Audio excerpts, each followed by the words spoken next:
ಈ ಇವೆಂಟ್ ಹಿಂದೆ ಈ ಥರ ಒಂದು ಡಿಸಪಾಯಿಂಟ್ಮೆಂಟ್ ನಂಗೆ ಕಾದಿತ್ತು ಅಂತ ನನಗೆ ಖಂಡಿತ ಗೊತ್ತಿರಲಿಲ್ಲ. Hello everyone, welcome to my mini vlog. ಇವತ್ತು ಬೆಳಗ್ಗೆ ಬೇಗನೆ ಆಫೀಸ್ಗೆ ಹೋದೆ.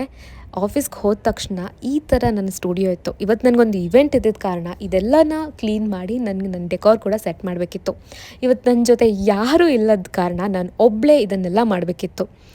ಸೊ ಈ ಇವೆಂಟಲ್ಲಿ ಏನಾಯಿತು ಅಂದರೆ, ಈ ಕ್ಲೈಂಟ್ ನಂಗೆ ಹಿಂದಿನ ದಿನ ಕಾಲ್ ಮಾಡಿ ನನಗೆ ಈ ಥರ ಡೆಕೋರ್ ಬೇಕು, ಈ ಥರ ಎಲ್ಲ ಇರಬೇಕು ಸೆಟಪ್ ಅಂತ ಹೇಳಿ ನನಗೆ ಕಾಲ್ ಮಾಡಿದರು. ಕಾಲ್ ಮಾಡಿದಾಗ ಅವ್ರು ನನಗೆ ಅವರ ಕೆಲವು ಇನ್ಫಾರ್ಮೇಷನ್ ಹೇಳಿರೋದಾಗಲಿ, ಮಾತಾಡಿರೋದಾಗಲಿ ತುಂಬ ಸ್ವೀಟ್ ಆಗಿತ್ತು.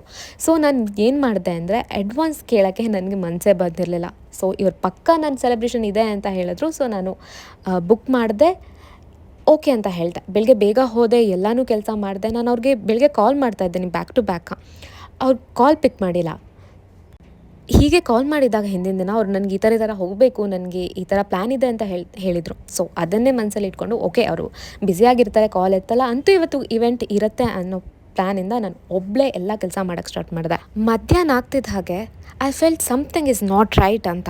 ಸೊ ನಾನು ಅವ್ರಿಗೆ ಬ್ಯಾಕ್ ಟು ಬ್ಯಾಕ್ ಮೆಸೇಜ್ ಮಾಡಿದೆ, ಕಾಲ್ ಮಾಡಿದೆ, ಸ್ಟಿಲ್ ನೋ ರೆಸ್ಪಾನ್ಸ್. ಓಕೆ ಅಂತ ಮತ್ತೆ ಎಲ್ಲ ಕೆಲಸನ ಸ್ಟಾರ್ಟ್ ಮಾಡಿದೆ. ಎಲ್ಲ ಕೆಲಸ ಮುಗಿಸಿ ನಾನು ಹೋಗಿ ಆರಾಮ್ಸೆ ಸೋಫಾದಲ್ಲಿ ಕೂರ್ತೀನಿ. ನನಗೊಂದು ಕಾಲ್ ಬರುತ್ತೆ, ಮ್ಯಾಮ್ ಇವತ್ತು ನನಗೆ ಬರೋಕ್ಕಾಗಲ್ಲ, ಈ ಇವೆಂಟ್ನ ಕ್ಯಾನ್ಸಲ್ ಮಾಡಿಬಿಡಿ ಅಂತ.